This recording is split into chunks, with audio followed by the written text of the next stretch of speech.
I can only hope they learn from this and do better in the future. Pirate Warriors 4 just released its latest DLC. It's the end of Season 3 with a new character pass that includes Enel, Zed, and King. Today we're gonna take a look at all of their movesets and gameplay gimmicks, but if you've watched my video on the previous character pack that brought us Lucci, Bonnie, and S-Snake, you already know what I'm gonna say. Not only is this DLC way too expensive, new characters for Pirate Warriors without new content is pointless. This character pack includes 3 characters and costs $17.99, which is insane. But even if you choose to buy the season pass for $29.99, this is half the character, so they basically cost $15. That is $5 per character, and for as fun as they are to play, characters in Pirate Warriors are relatively simple. They're not going to give you hours of playtime, they might give you hour of playtime. And that's why new content is really important when releasing new characters for this game. Without new missions or challenges to tackle, my playtime with these characters feels very limited because after a few minutes, I do feel like I've explored everything they can do and I'm just repeating the content that I've already finished. I think this was an important point to repeat even if I've said it in a previous video because they're either going to keep releasing DLC with the Season 4 or they're going to release a Pirate Warriors 5 in the near future. I do think the PS5 version of this game is a good sign that they're working on a sequel. And I hope they take this feedback and just do better in the future because I love Pirate Warriors and I love having excuses to come back and play more of it, but 3 characters is just not enough, and for this price, it's really hard to justify. That said, let's take a look at the 3 characters that come with this pack. Last time, they even had an extra costume for each one of them. They didn't even do that this time around, though to be fair, S-Snake was just, hey, feet. Oh, something I need to mention, since my last video, they actually added a new transformation to Bonnie. She gets gear 5 and becomes a sky type. She gets 3 new skills with it as well. One of them is a brand new ultimate. Luffy gear 5 jumps in there. They do a punch together. It's really cool, and I think that brings her whole moveset together in a really nice way. She already had 8 skills in total, which was already very complete, but a lot of her skills I actually did not like. This makes her feel a lot more complete. Instead of running with full burst, I now run with gear 5. But that's the previous pack. For this one, let's start with Enel. Enel is a technique type, and honestly, likes to fight in the air. In the ground, he's got some combos, and he's got a lot of particle effects. Man, this guy really feels powerful. But in the air is where he buffs himself and gains access to his gimmick. So whenever you do air combos, let me try to do something here. 1, 2, 3, and do the finisher. You will notice, maybe, all right, let me move away. You notice that he has electricity on him. So basically he's just buffed himself up, and also he puts these orbs on the stage. He can buff himself if he touches these orbs, and basically just enhanced all of his moves. That's his gimmick. Some of his attacks electrify him, and that is going to buff some of his other attacks. But for the most part, the attacks that buff him are attacks that he does from the air. He also has special moves that buff him, but that is basically Enel's gimmick in a nutshell. Let's hit Buggy with our first ultimate here. We have to become the God of Thunder. Now, he has 8 skills in total, so you can run 2 completely different builds. He has 2 ultimates. This is the first one of them. The second one, he drops a big ball of lightning. I like this one better, so this is the one I'm running. But the other one looks pretty cool too and has a good effect, so it's a matter of preference. Mihawk has appeared, and that is going to give us a great opportunity to showcase a few of our other skills. I brought 2 AoEs. This one, lots of lightning, surrounding Enel and just attacking everyone around him. Also buffs himself, so as soon as you just activate that skill, you're already buffed, so you're good to go. Let me do the ultimate again. We're in the wrong area, so we need to get back to the fight, Mihawk. It looks incredible, though. It looks really good. He feels powerful. That's what I'll say. I like the impact in these moves, which is not something you always have in Pirate Warriors 4. I feel like I gravitate a lot towards power types, and I also like some technique types, because I feel like other types do lack that kind of impact, that kind of power feeling to it. Let's do the AoE again, just so you see the skill move again. It's big, it's big. The other one is kind of a passive buff that you apply to yourself. Lightning is going to rain from the sky as you just walk around. So I activate that, and now just as I'm walking around, you just see lightning fall from the sky. You just kind of set it and forget it. Let's go into the sky, Frankie. Big combos. It's so noisy. It's a very noisy character for sure. And the other skill we have is a very simple full burst. He gains that Logia type effect, which I really like. Now, we have other skills that we have left behind.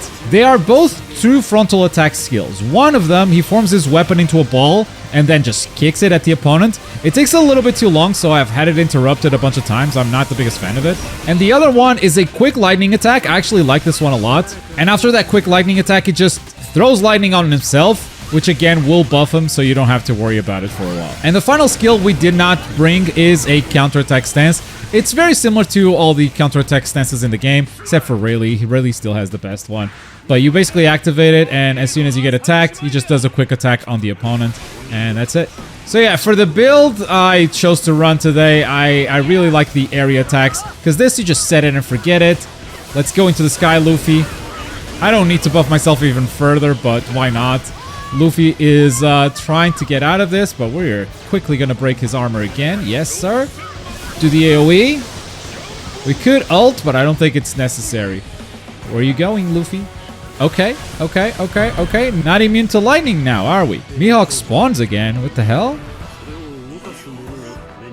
Let me get rid of him real quick. Win the battle. Damn, we're going to finish this one quickly. It's going to be a fast mission. Lightning from the sky. Set it up. Lightning around me. Set it up. Full burst, because why not? Everyone will know the skies are mine. Yes, sir. Even though he gains that Logia effect, I don't think he becomes actual Logia. Like, attacks do not go through him. I don't think Pirate Warriors 4 has that. Damn, that was a really quick mission. Yeah, Mihawk down. Did we get that S+? Let's find out.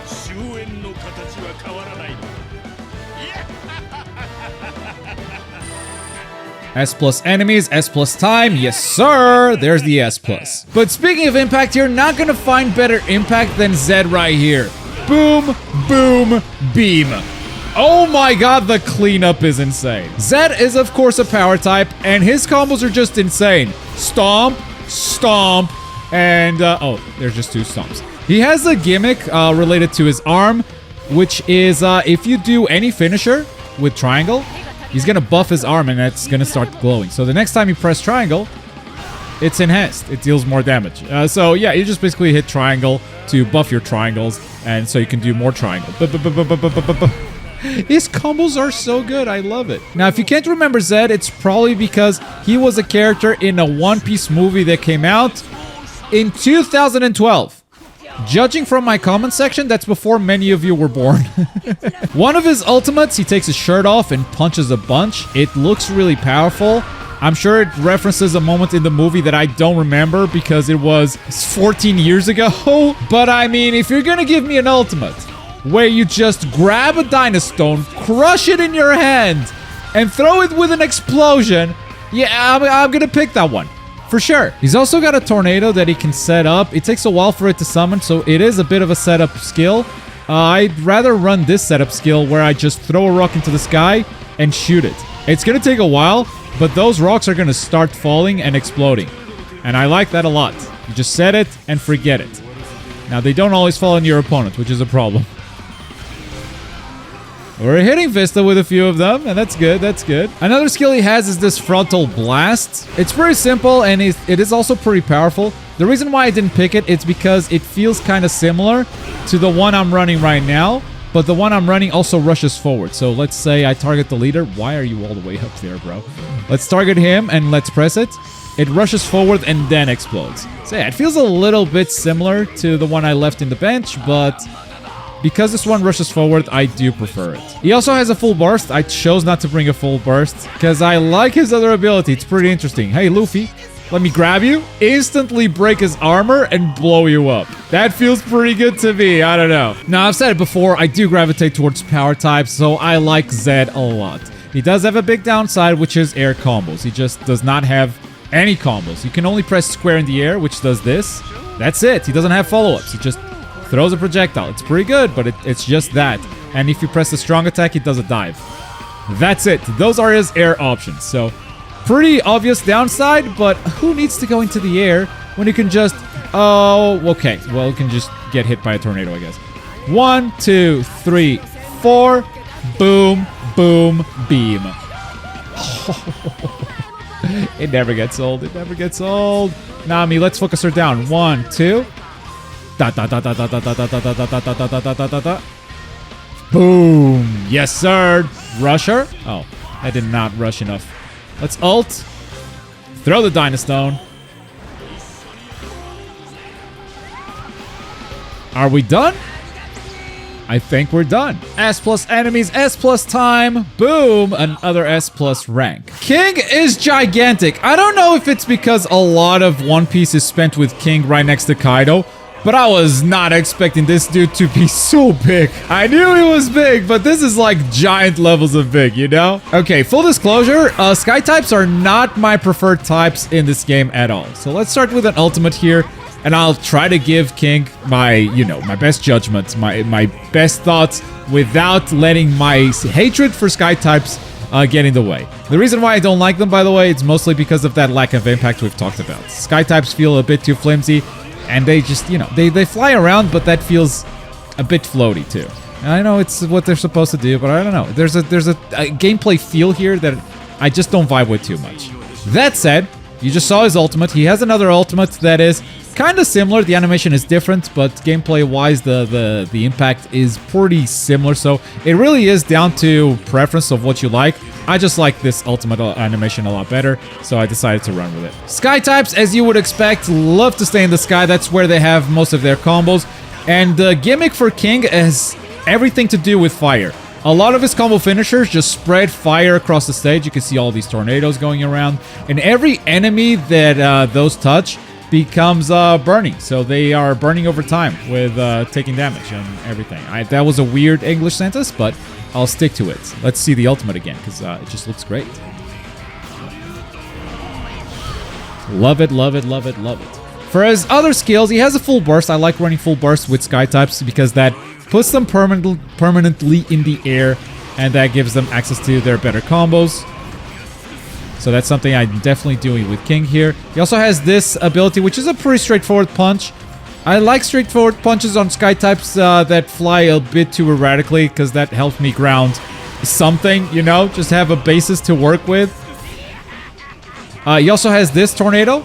So it just encircles the enemy and puts them in the air for a little while. And that's basically the build that I'm running. But he also has 8 skills in total. So you could be running a completely different build with 3 other skills. One of them is the ultimate that we've already talked about. Another one is a combo where he pulls out a sword, does 2 or 3 slashes, and then finishes with a punch. To me, it's a bit too slow. So I'm not the biggest fan of that one. He also has a forward rushing move. I think it's maybe a little bit hard to control. But if you like it, if you are able to control it, then by all means, I think it's actually pretty good.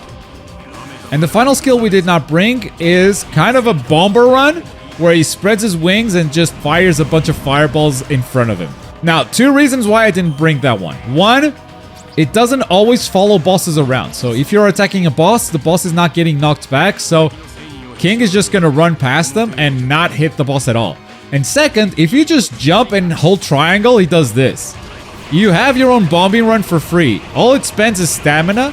Obviously, it's not as strong as the bombing run from the skill, but it's pretty damn sick. Everyone that we just hit is now burning. Something I do appreciate about King, by the way, is that even though he's a Sky type, his ground combos, they are limited. You can only do like square into triangle, but that triangle is strong. You see that fire tornado? That thing stays. If you do square, square, triangle, you could only have one triangle again, but it causes a bunch of explosions and burns a bunch of different folks in the background. So I like his ground combos, even though as a Sky type, you're not encouraged to use them. If you do end up using them, they're not useless, which a lot of Sky types, you just cannot be on the ground. You're just wasting time by doing that. Zoro versus King almost feels poetic in a way. Is this the last boss of the mission? Let's find out. Ultimate? Is that enough? I'm not sure. He still has a decent amount of health. Boom. Defeated! Alright, that wasn't canon, but that also did not finish the mission. I believe Luffy is going to be our final boss here. Gear 4 Luffy. Snake Man. Big dragon. Big fire. I do like his combos in the air, but like most Sky types, I feel like they're a bit hard to control, and sometimes you just end up missing your enemies a lot. I don't know, it's just not my preference to play Sky types in this game. I think, and I wish I could credit this person, but there was someone in the previous video that just nailed my feelings towards Pyre Warriors 4 with a comment, which was the biggest difference from 3 to 4 that person felt was the impact of characters. And I was like, oh, that's why I gravitate towards power types so much. That's why I don't like playing as sky types as much. And that person just nailed my feelings exactly. I appreciated that comment so much.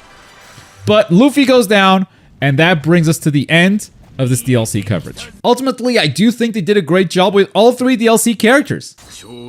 There's not a single one that I can say it's bad. I mean, King is not my preference, but the inferno he builds with his combos, with all the hellfire raising around him, it's kind of cool and unique. It does remind me a little bit of Ace, but it's still got its own vibe. It's very distinct from his moveset for sure. Enel is noisy as hell. I don't know if I'm gonna play him too much, but I did appreciate the gimmick. Zed, though, might have just become one of my favorites, and I went into it going, bro, I barely remember this movie. Why are they doing Zed? But then I played him, and the dude is sick. That said, I played these 3 characters for about 2 hours, and I feel like I'm done. I feel like I've already overplayed them. There are no new missions to clear. Progression is pretty much done. I've seen all the skills. I've seen all the gimmicks. So what am I supposed to do? Just repeat more missions? That's the fundamental issue with these DLC packs, and that's really what I hope they take a look at, either for the next season or for Pirate Warriors 5. That said, that's only my opinion. I would love to hear yours as well. What do you think of their DLC strategy around Pirate Warriors 4? Let me know in the comments down below. And for more anime games, make sure you subscribe to the channel. Thank you so much for watching. Bye.